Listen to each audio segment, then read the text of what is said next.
how can we obtain a description of the electron incorporating both spin and spatial behavior? The answer to this is that we allow the electron to have two spatial wave functions, one associated with spin up and the other associated with spin down. We can write such a wave function as a mathematical vector with two components, in which the components vary in space, that is, in which each component of this vector is a function in ordinary space.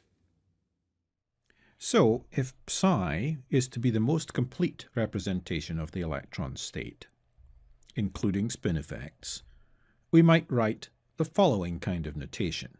So, our total wave function is some function psi spin up of r and t times this vector, which represents spin up, and some possibly different function psi spin down of r and t, and this vector representing spin down. Or equivalently, we could write this in the following form, just multiplying these functions together. A function of this form, which is a vector containing two functions, is called a spinor. Let's step back for a moment and think about the Hilbert space we need to use here. How do we look at the Hilbert space that contains these new spinor objects? For a spatial wave function, we needed an infinite dimensional Hilbert space, with one dimension for each spatial basis function. The state vector in that Hilbert space was the vector of amplitudes of all of the spatial basis functions required to build up the desired function in space. For other problems, we can construct other Hilbert spaces. If we're only interested in electron spin, we have a two-dimensional Hilbert space, with the dimensions labeled spin up and spin down. We could have constructed a Hilbert space to represent any angular function associated with a specific total angular momentum L. That space would have had 2L plus 1 dimensions, corresponding to the different possible allowed values of M. What happens when we want to combine two Hilbert spaces, such as the spatial and temporal Hilbert space describing ordinary spatial functions and temporal functions, and the Hilbert space for spin, to create a space that can handle any state in this more complicated problem? In the present electron spin case, we want to have a space that is sufficient to represent two spatial or spatial and temporal functions at once. Hence, where previously we only needed one dimension and one coefficient associated with a particular spatial and temporal basis function, we now need two. We have doubled the number of our dimensions. The basis functions in our new Hilbert space are all the products of the basis functions in the original separate spaces. For example, if the basis functions for the spatial and temporal function were some basis like this, psi1 of r and t, psi2 of r and t, and so on, then the basis functions when we add spin are psi1 of r and t times this vector representing spin up, psi2 of r and t times the same vector, and so on, and also psi1 of r and t times this vector representing spin down, and so on. This set of functions, psi1 of r and t, psi2 of r and t, and so on, is a complete basis, we presume, for representing any function in space and time. So this line of functions can represent any spin-up function, and this line of functions can represent any spin-down function. So taken together, these form a complete basis for this combined set of space, time, and spin functions. This concept of new basis functions being the products of the elements of two basis function sets is not exclusively a quantum mechanical one. This is actually a fairly standard piece of mathematics. For example, we might represent some classical spatial function in a one-dimensional box of size Lx as a Fourier series, that is, an expansion on this set of plane wave standing functions. We could use the complex exponentials, for example, with a set of coefficients here. We know this set is complete if we choose a sufficiently large range of n here in this box, essentially an infinite range, and therefore we can represent any function using this basis set. That's normal with the use of Fourier basis functions. So here are our basis functions for this ordinary one-dimensional problem. This is very standard. A function in a two-dimensional rectangular box of sides Lx and Ly in the respective directions can be represented as a Fourier series like this. So here's our two-dimensional function. For example, it might be the temperature distribution in some two-dimensional slab. And then we would have basis functions like this. The basis function is the product of these two. And all the products of the basis functions are present in this sum. So we're summing over n, and for every n we're summing over p, or vice versa. So we've got these coefficients here, a and p, that are the expansion coefficients in this basis.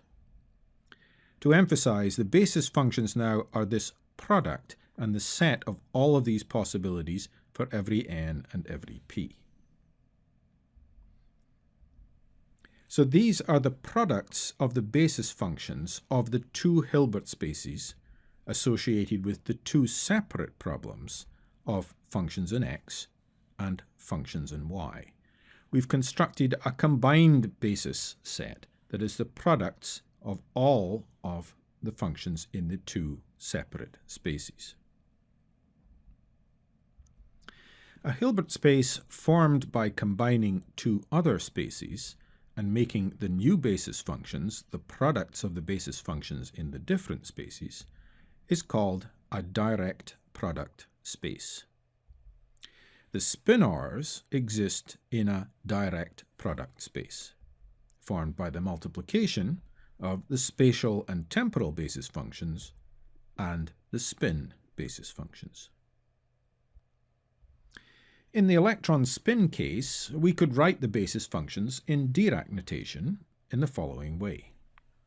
So one basis function would be our first spatial basis function and our spin up, our second spatial basis function and our spin up, and so on, and then our first spatial basis function and our spin down, and so on for all of those spin down ones.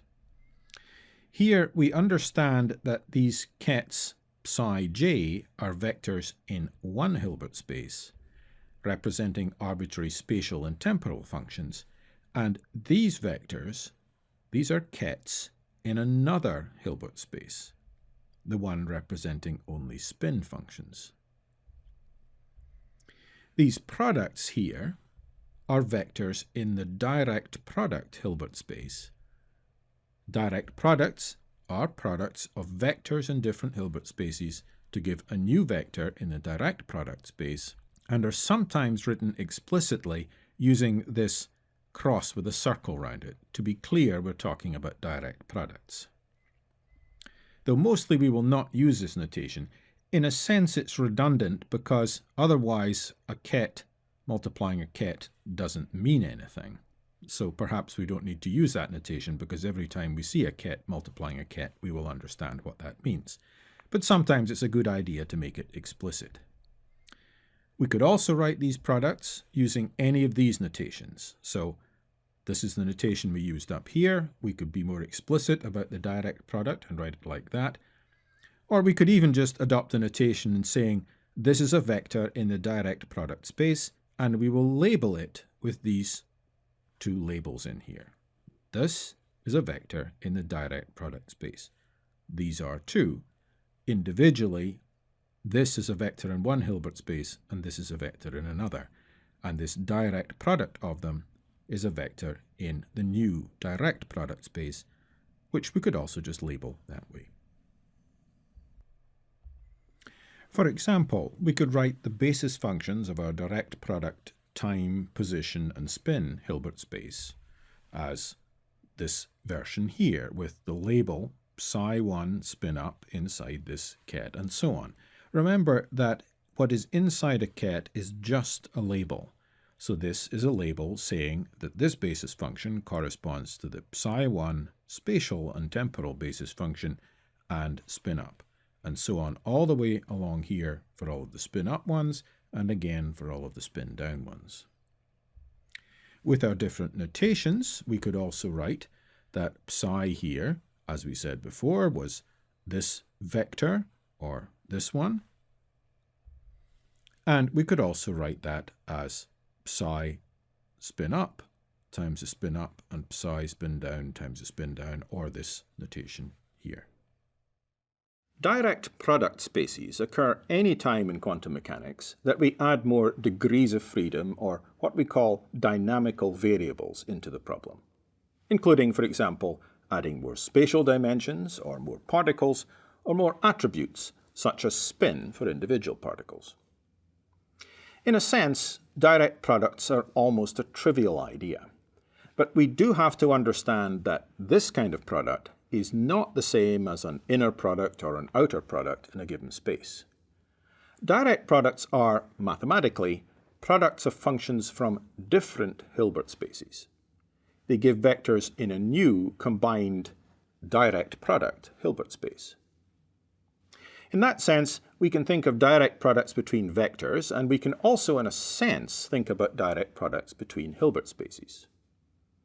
The direct product Hilbert space, formed from two different Hilbert spaces, is the space whose basis vectors are all of the possible direct products between each basis vector in one space and each basis vector in the other.